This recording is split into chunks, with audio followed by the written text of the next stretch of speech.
As we close out this series, we must ask ourselves humbly, in looking back at the American century, have we acted wisely and humanely in our relations to the rest of the world? A world in which the richest few hundred or 1,000 or a couple thousand have more wealth than the poorest 3 billion? Have we been right to police the globe? Have we been a force for good, for understanding, for peace? We must look in the mirror. Have we perhaps in our self-love become the angels of our own despair? The claims of victory in the Second World War and justification for the atomic bomb dropped on Japan, though aimed at the Soviet Union, were the founding myths of our domination and national security state, and the nation's elites have benefited from that. The bomb has allowed us to win by any means necessary, which makes us, because we win, right.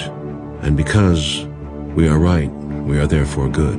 Under these conditions, there is no morality but our own. As Secretary of State Madeleine Albright said, "But if we have to use force, it is because we are America.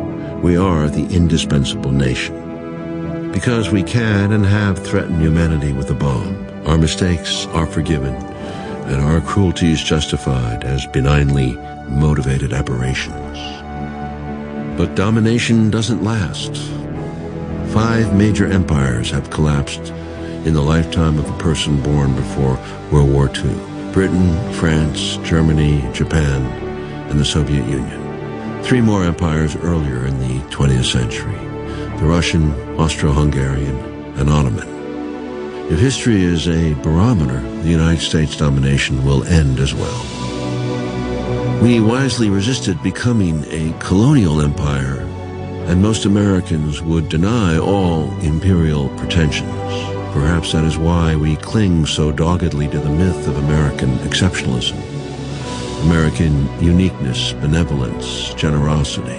Maybe in that fanciful notion lies the seeds of American redemption, the hope that the United States will live up to that vision which seemed within grasp in 1944 when Wallace almost became president, or 1953 when Stalin died with a new U.S. president in office, or JFK and Khrushchev in 1963, or Bush and Gorbachev in '89, or Obama in 2008. History has shown us the curve of the ball could have broken differently. These moments will come again in a different form. Will we be ready? I think back to Franklin Roosevelt on the last day of his life, cabling Churchill. I would minimize the Soviet problem as much as possible, because these problems, in one form or another, seem to arise every day, and most of them straighten out.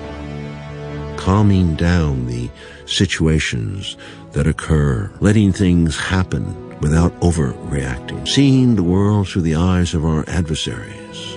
This way lies in sharing in the needs of other countries with true empathy and compassion, trusting a collective will of this planet to survive the coming period, ending the threats of nuclear annihilation and global warming. Can we not surrender our exceptionalism and our arrogance? Can we not cut out the talk of domination? Can we stop appealing to God to bless America over other nations? Hardliners and nationalists will object, but theirs has proven not to be the way. A young woman said to me in the 1970s, "We need to feminize this planet." I thought it strange then, but now I realize there's power in love, real power in real love. Let us find a way back to respect the law, not of the jungle, but the law of civilization, by which we first came together and put aside our differences to preserve the things that matter. Herodotus wrote in the 5th century before Christ, "The first history was written in the hope of preserving from decay the remembrance of what men have been."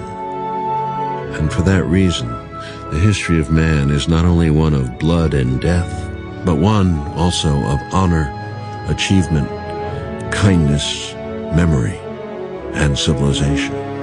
There is a way forward. by remembering the past. And then we can start, step by step, like a baby reaching for the stars. For in the final analysis, our most basic common link is that we all inhabit this small planet. We all breathe the same air. We all cherish our children's future. And we are all mortal.